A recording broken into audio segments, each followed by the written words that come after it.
Megacon, folks. Thanks. Hello, agents. Where did y'all come from?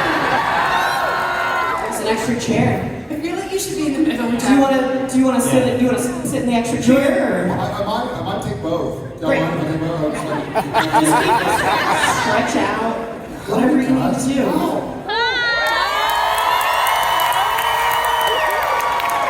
A lot of y'all here. Jesus, age. For Chuck's sake. How's everyone's day so far? I was asking them.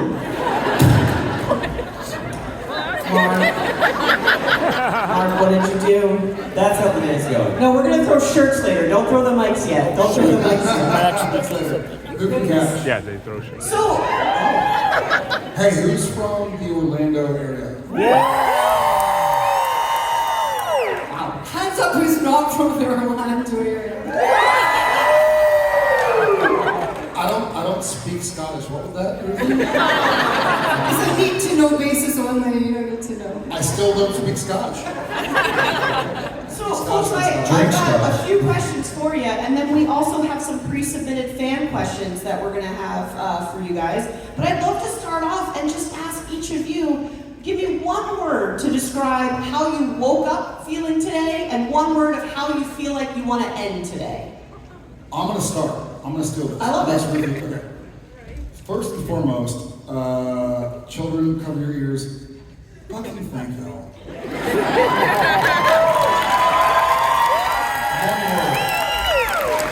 y'all. No, it's an honor. It's kind of, this is, maybe it goes into your question.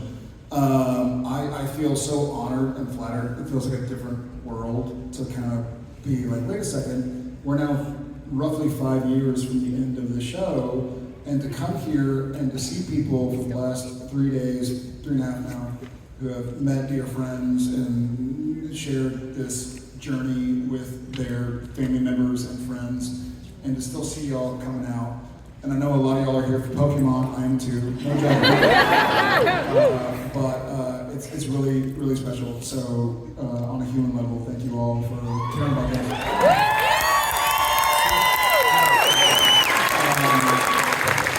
So to answer your question, I did wake up a little tired. Sure. So Genevieve, who was here Thursday, Friday, I flew out yesterday morning, and we ordered room service. We got a bottle of champagne. We're like, yeah, here we go. But we're 42 and 44, so we're too tired to open it. So when I got home last night, Cliffy and I went to Hooters to watch UFC and experience. That's what we would want. And then I got home and I was like, I had a good idea. It's like 9:30 p.m. I'm gonna take this magnesium L-threonate like gel packet that helps you sleep. And I was like, and I'm gonna open that champagne and I'm gonna have some. I'm gonna drink some. So I did, and I had to pack it. So I woke up a little tired, a little regretful, but ultimately grateful. So I'm grateful for all y'all. This is really cool. Did you reach the part about one word? Yeah. So fair enough, Jim. Magnesium L-threonate does make you sleep pretty quickly, and champagne. What is happening? As moderator, I'm gonna shut you down. One word, fine. One word. I woke up wet. You said wet? Did you say wet? DJ, how did you feel? Oh, God. Horrified? Yeah. No, I woke up unhungover. That's a word. And what do I expect to happen? Or what do I want to How happen? would you like you to, your eyes are just closing and you're like, what a grateful. Drunk? I'm going to watch the Super Bowl after this. Heck yeah, go for it. I think I'm going to go to Wingstop if anybody wants to come join me. How about you, Ruth? I woke up chipper. I went to go home satisfied. Well, like a wood chipper. Nice. For those who don't speak Scottish, chipper means happy. No, chipper doesn't mean happy. Chipper's this. One word. It's not happy. What's the word? No. What's the word? Thunderbird. No, sorry, wrong thing. Alex, how about you? Honestly, we gotta move on. Yeah. You know? I'm gonna assume everyone was Thank you for chipper. releasing us, Alex. Yeah, Let's just we make it gotta Alex. move on. There's a lot of I didn't want to that. leave anyone out, but thank you, Alex. So I'm gonna start on this end. I feel smarter. That makes you look smart. I like you a lot. Thank you. So this show is on an epic scale.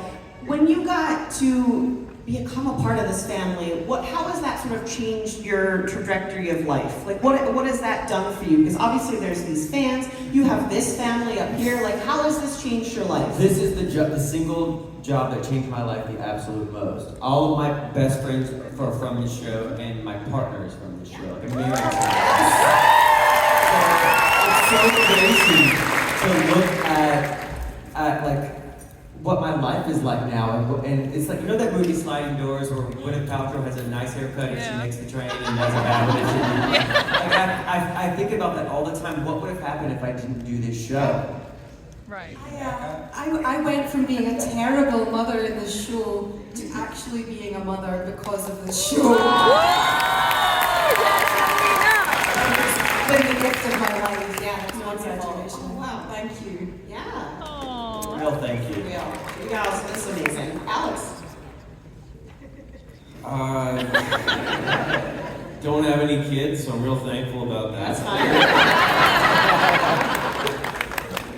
Yeah, no, I mean, again, the fact that we get to come to new places and old places, and get to see new and old friends, and we get to fill up rooms, it's still unbelievable, and it never ceases to amaze me, honestly. Yeah, of course. How about the rest of y'all? If anyone wants to share life. Jim, tell us everything. You don't have time for everything.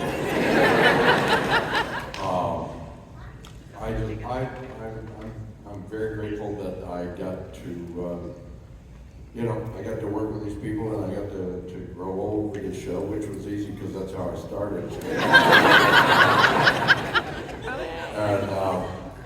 And there's quite a number of people who were on this show that I actually still like. And it's a limited number, but Two of them are on the stage right now. at least Jim and you. but I still like all you guys, so.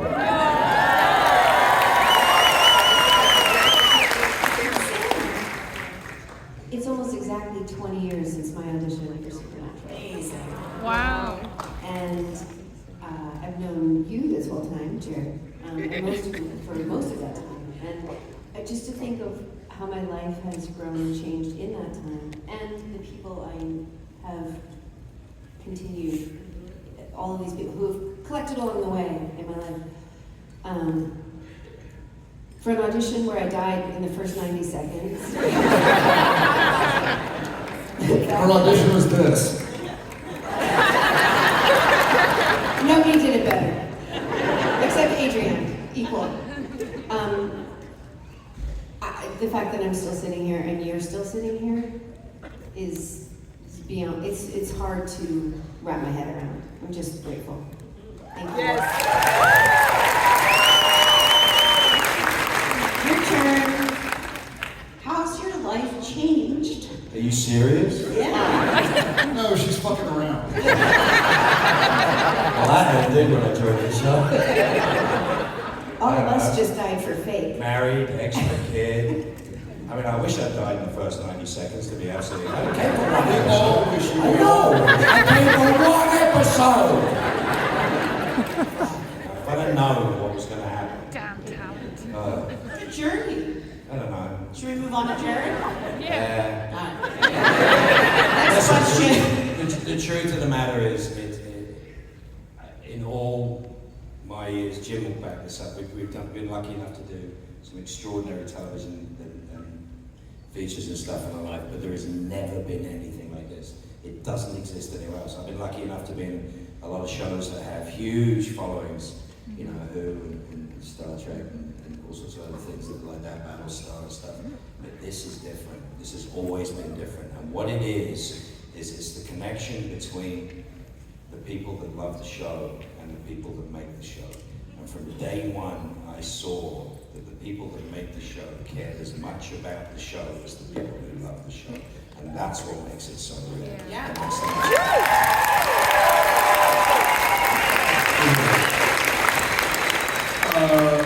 Okay, I'll give it a go. Hold on, you woke up wet? You said one word, so I tried to do one word, Mr. Sheppard. To Sam's point, I do think 20 years ago today, we were filming the pilot. I know we were shooting on March 1st because that was Jensen's birthday, and we celebrated it during the pilot. And either we were shooting the pilot or I had it at home and I was trying to go like, what am I doing here? To try and gauge it is so difficult, but I will say this. I can think back to the 15 change, because of the strike and COVID and this and that I was on the show, and there were a lot of sacrifices. I mean, everybody in this room, if you think of any 15-year period, there's been a lot of shit. Yeah. You know, there's been a lot that like, this sucks, and I don't want to wake up, and I don't want to leave the house, and I don't want to get out of bed, and I don't want to go meet with that person or do that. But in hindsight, I just feel so grateful for y'all, honestly, because I was very public about some of the shit I was going through that I've been kind of not secretive of, but hadn't shared yet. And I was met with such love and acceptance that it meant a lot to me and hopefully to some of y'all as well. And I just feel grateful. I'm going to make a weird analogy, and I'm like the king of bad analogies, so bear with me. But you know how sometimes you have your favorite band that no one knows about or something, or you have your favorite restaurant no one knows about.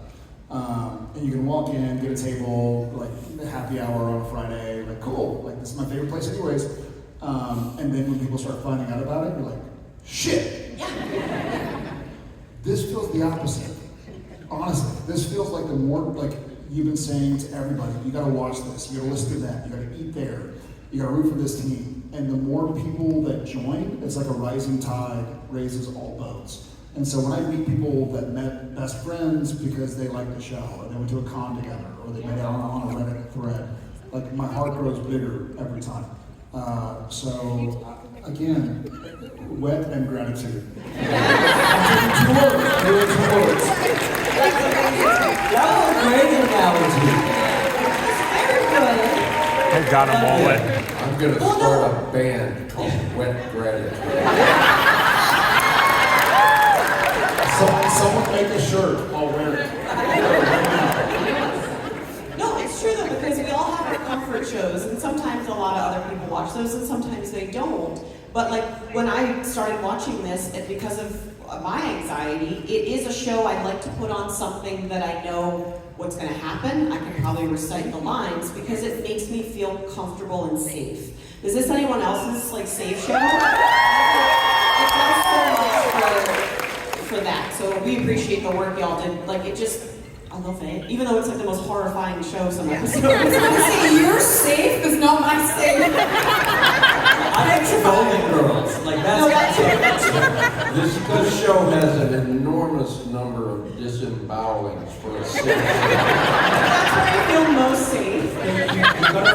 You gotta remember something. What makes it so different is that's why I love it. I hate the idea of fan. We always hated the word fan. Fan comes from fanatic, it's a negative, it's always been a negative. Supernatural family is seeing what people do with other people in conjunction with the show, sharing lives, doing stuff. My friends here, you know, do a lot of charity work, do a lot of things that they care about.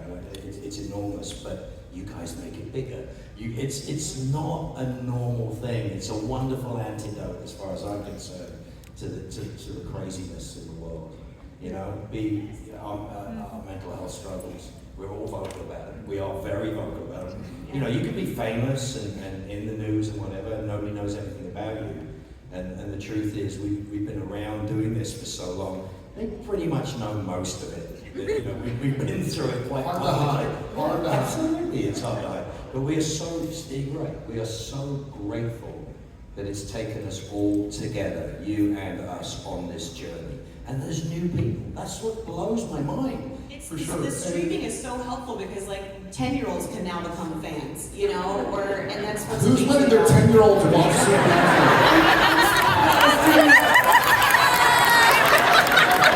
My kids watch that. I kind of started at that age. So. We're still trying to decide whether or not we let our 12, 11, and 7-year-old watch Uncle Jensen kill mom.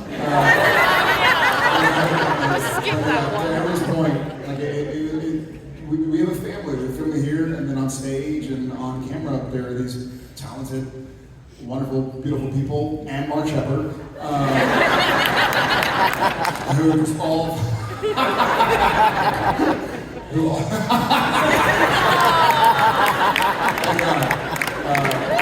best face forward. Best face forward. The view is wonderful for me. But it was great along the way. We were also, and I mean this, and I'm looking at a full fucking theater. We're looking at a full theater at Megacon 2025.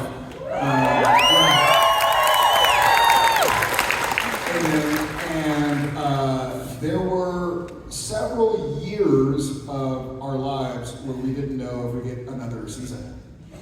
And now here we are 5 seasons later, after it ended, going cool. Who started watching the show in the last couple of years? Amazing. Get out. Cool. And take the lady who lets her 10-year-old watch with her. A lot of the episodes, you guys kind of teamed up in different things. Is there any character on the show that you wish your character would have done more team ups with and gotten to, Charlie. go decapitate? Yes.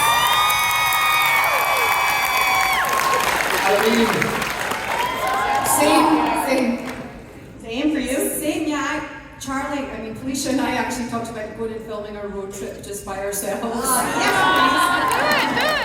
I got to run her panels twice now, and honestly, that's all I wanted to talk to her about, but I guess she does other things too. Redheads unite. Rowena and Charlie, I'd watch that show. Yeah. Right? What about the rest of you? Team ups? I want to hear Alex's answer. Alex, what's your answer to this? I want to hear yours. More time getting drooled on by Garth. I almost drilled on him once. They gave me these new werewolf teeth. No, but it's not that you drool on me. It was more that he's straddling me and he's like, oh, sorry. It's coming out of his mouth. I drank Michael's grace and I was on top of you, trying to bite you, and they gave me these new werewolf teeth that were too big for my mouth, you at all. so I couldn't close my mouth over them. And so they were making me go at him for a long time, and I was like, you need to call Clutch. I could see drool coming out the side of my mouth. And I'm really trying very hard not to drool on you, Alex. I'm just laying there it's okay, dude. It's I will say having worn vampire teeth and werewolf teeth, this and that, as Sam, DJ is my absolute favorite other actress on the show to wear it, because in person at least, they look fucking stupid. And they're really sharp, and they cut the insides of your mouth, and so they're like, okay, let's put the teeth in, and so they come in and they dry your gums so they can put them in, and they're like, okay, we're gonna cover it, and so they pull your lip down, but they were hard. They're hard. They're like spikes. And so DJ, God love him, he would just stand there and be like, I feel stupid. Turning into a werewolf without CGI looks dumb. Because you're in front of a full, my castmates, and 200 people behind the camera doing this. You don't do it, it won't edit. So you have to, but it looks so stupid, and everybody around me is doing this. This motherfucker. And you, more than anybody, you stand there on your mark and you be like, I feel stupid, do I look stupid? And we're like, no, you look great. I nicked my penis with those werewolf claws. I did. You were right. So the first iteration, so later they were like those big, they were like big press-on claws, like you can just press them on. But they brought in full, like they hired like some prosthetic makeup people to come in and they put them on from the knuckle. And so I went to the bathroom and pulled my pants down and couldn't get them back up. That's what they all say. So I had to back out and ask for a PA to come. They pull up my pants and my penis on my waistband. So I went to push it down and I hit my penis. Was that like a humble brag? No! Yes. That's a sweet story. That's a sweet So you also on set felt wet. And because it got caught in my waistband, grateful. You don't get stories like this with the Dick Van Dyke Show. Well, what about the, did you have a team Actually, on? in all seriousness, Sam and I, we were great friends from doing these wonderful conventions. We tried really hard to be in a scene together. You all can't see it, it wasn't edited in, but you know the episode where I kind of make a vagina in the air? Sam and I kept making as much eye contact as we possibly could in the scene, thinking that maybe somebody would notice, or somehow we really have acted together. We tried, but I don't know. Maybe You tried to have a meaningful look, like. Yeah, we tried. We tried to like a bad mother's combo. Be a badass team up though. More of that. Any other team up dreams? How about any other, like, Mary, I'm sorry, Country Mary, is that silly? You're not alone. Okay. Sam, what else did you were going to say? Yeah, what? You just me. And like on set, you have to call me Girl Sam, because otherwise it's too confusing. I think I would. That's what I call the other Sam.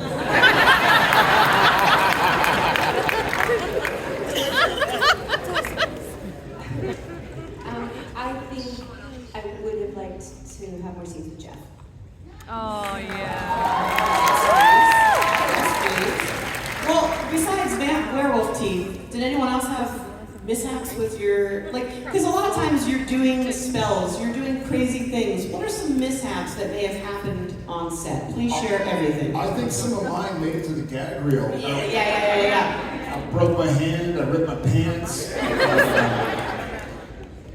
I may have farted a few times. A few? May have. Those canon too. At least off camera. It was a mistake.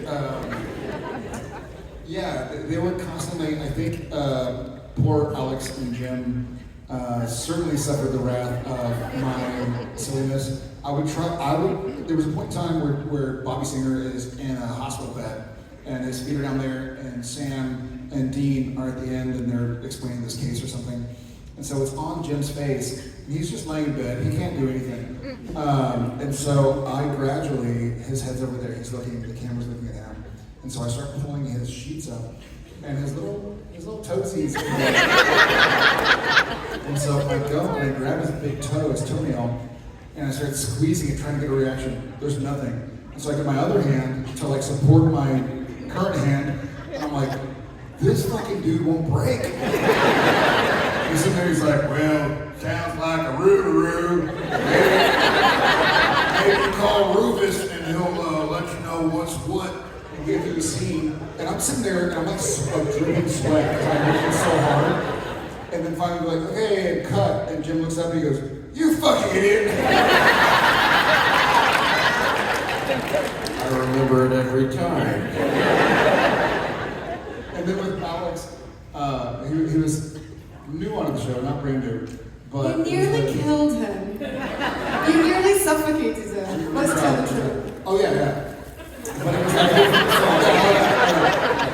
no, it was the baby driver, mini driver stuff. Every time he was on camera, Jensen and I got kicked off set by our director because then it's Misha and Alex, and we walk in to like unpack our bags in the motel room, and then we get off camera and the camera's still on Alex and Misha, and Jensen and I start going like, and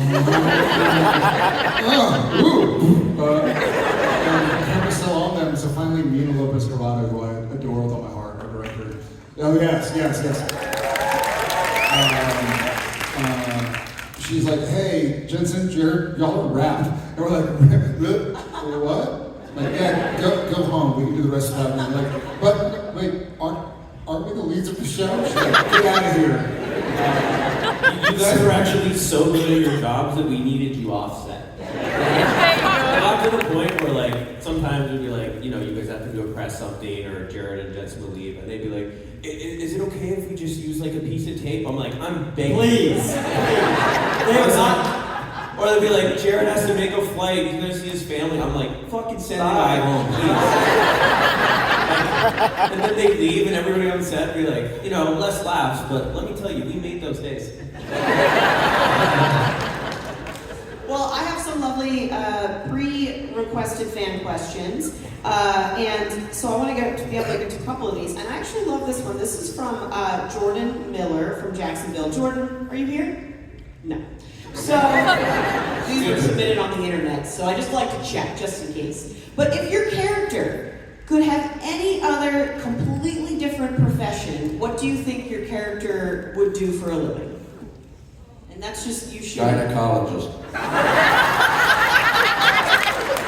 Now, I'm not a woman, but if I strolled into my gynecologist appointment and Jim was there, I was like, we're gonna need you to spread him. Like,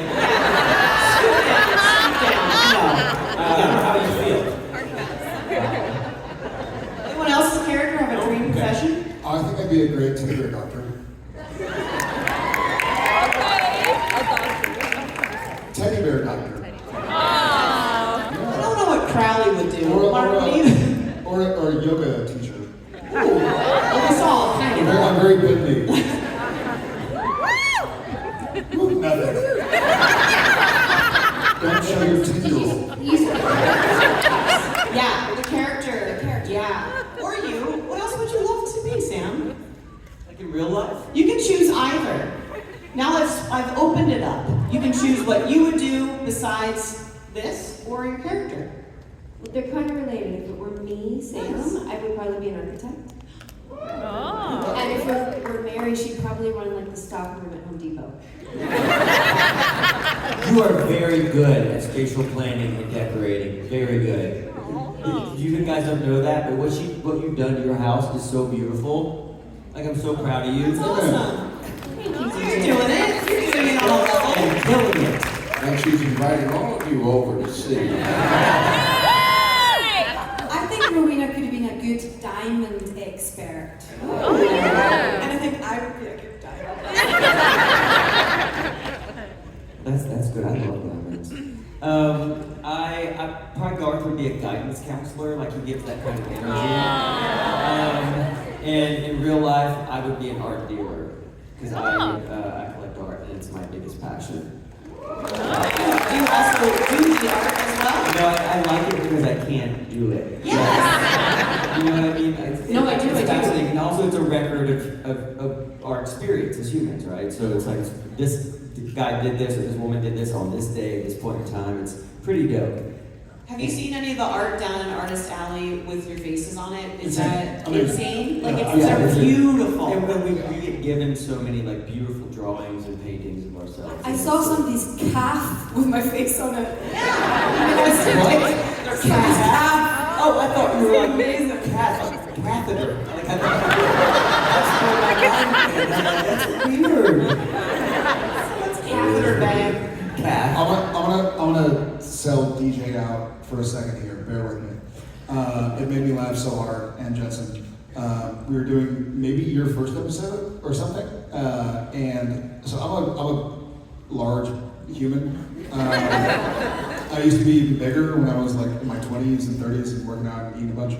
But DJ is very lean, svelte, handsome, beautiful. I'll take a lean human being, you know?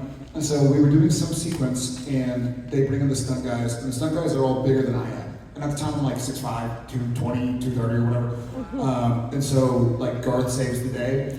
And so they had this thing blocked out where, like, Garth comes in and pulls one of the vampires off and, like, kicks another one and does something. And then we all get there to block, and they're like, you know, DJ, hey, you know what? No, forget the blocking. We're gonna give you a taser. So we're gonna taste the I'm like, are you familiar with my work? When I saw people that do that stuff. And DJ says, and I want y'all to check this out. DJ is like, and I think he's accurate. He's like, I think I've tased more people in TV shows and movies than any other actor. It is the world record for tasting on The television. world record of tasting on television. Because they're like, no doubt you're fit and all that, but it's gonna look weird if you like pick up some dude that's 300 pounds. So why don't you just taste him? Make it easier. I also would like to go home tonight. Not in an ambulance. So another question, and I'll open it to all of you. This is from the lovely Olivia from Tallahassee, Florida. They're wondering, since some of the scenes were somewhat intense and very dramatic and things, was there any particular day or scene that you felt just drained after filming that particular scene? Because of somebody else, because of us. No, No, I hear that. Yeah. Well, here's what I'll say to that question. I don't know if I'm answering it, but I can think of 2 specific times where somebody's off camera was really intense. And not like, hey, it's a 2-shot when you see both people. One was at the end of season 2, maybe begin season 3 when Sam dies and Sam's killed, and I'm dead in the bed. Yeah, sure. No, that was 20 years ago. Watch the show. Unless you're 10, then don't watch the show. Okay, but one was when Jensen Dean is kind of like crying over Sam's dead body, and I was there and I was trying so hard not to breathe because Kim Manners has set up a shot where it's kind of over me and I have the dead makeup on and stuff, and Dean's kind of going through everything, and I remember like. That was ironically, like very difficult to shoot because I was just trying to go like, I wanted to cry. I was hearing Jensen do his performance and I was like, don't do it, don't do it, don't do it, like don't breathe. And so I was trying really hard. And then another time, where off camera was so important, and if y'all know me and have known me for a while, I hate giving credit to Mark Sheppard, but I'll give credit to Mark Sheppard. I mean that with all my heart. It was in Sacrifice, in the finale of season 4.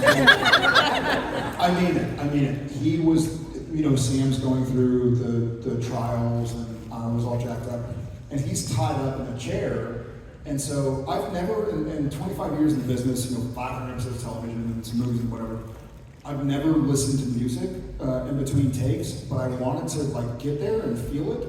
And so they have a 20-minute set and be like, hey, Jared, you want to go back to your trailer? And I was like, no, I'll just put my headphones and sit there and like listen to Sigur Rós. Great band, if y'all know. Yeah. And then they would offer Mark, like, hey, he wants to untie you, you'd go to the bathroom. And he would kind of look at me and be like, no, I'll stick around. So he would just stay there in the chair so that I would have my preparation and he'd be there when they were able to call 2 days. Yeah, 2 days. And so oftentimes your off-camera performance is as taxing or more than your on-camera performance. On camera, it feels like for me sometimes, for me most of the time, it feels like you know the route and you're skiing down. And so you're just kind of vibing. You're like, where is this gonna go? Whereas off camera, you're like, I don't want to mess them up. And so you can tell the way somebody does their off camera how committed they are to it. As if they're like, whatever, I'm trying to say the words. Or if they're like, yeah, let's see where this dance goes. Having like an appropriate and committed dance partner. Oh, that's lovely. Mark, you're professional. The most amazing thing about that is we never shoot television in sequence. We shoot television to save money. So if you've got a scene at the beginning of an episode that's in a house, and you're in the same house at the end of the episode, you're shooting that together. You would shoot your death first and your birth at, the end of the week. So you think about it that way. We shot the end of season 8 linearly, scene after scene after scene after scene. And I'll tell you how cool that crew is. They didn't make a freaking sound for 2 days. They didn't make a sound. They have every right between what we're doing to get on with their lives and do what they're doing. I mean, it's tense. They're giving us all this support. They were literally silent for 2 days. They're like, no, you're working, we're watching this. It's a lovely space to be able to work in then, right? But you actually felt, no matter what we were doing, we felt we had 100 odd people holding us. It was constant. I love it. It's one of my favorite things I've ever done in my entire career. It's nuts. I mean, fuck's sake, I saw it recently. I'm singing. I mean, what the fuck? I was like, I don't do stuff like this. But it was so beautifully intended. My favorite thing in the whole thing is when I catch myself being weird and I look at him and he's looking at me and I go, what? He goes, what? That wasn't scripted. It's the most weird. That wasn't scripted. What? It's like, what are we doing? This is like, it was so good. And look, simple thing, that was fun in and of itself. And then Melosh coming downstairs with the wireframe drawings of the angels falling from the skies. And everybody just goes over, everyone's looking, oh my God, this is going to be amazing. Oh my God, this is going to be amazing. And that's the tone on that set. That's the feeling on that set. That every single person there wanted it to be as good as it possibly could be. And that's a joy. And that doesn't exist everywhere. I'm so proud that, you know, we had number one, number two, and everybody else setting the tone. It's very much like That's why Jared was twisting my toes while Bobby was dying. You didn't do that shit to me, you know why? Because I'd sue. You wrote something rude on the back of my car, and you were so happy about doing it. You came up to me, man, said like a puppy dog. And I went, if you scratch my paint, it's going to cost you $6 grand.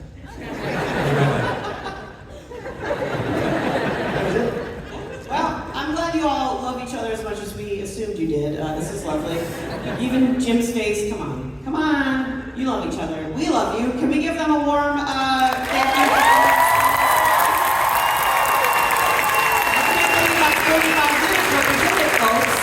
I've got some t-shirts. You want to throw them with people for the 10-year-old? You have t-shirts? Yeah, throw these t-shirts. This is grab a really t-shirt, you can throw it at people. Grab more than one and throw. All right. Yeah. Throw it out there. Neglect the sides. Jared, you want to throw something?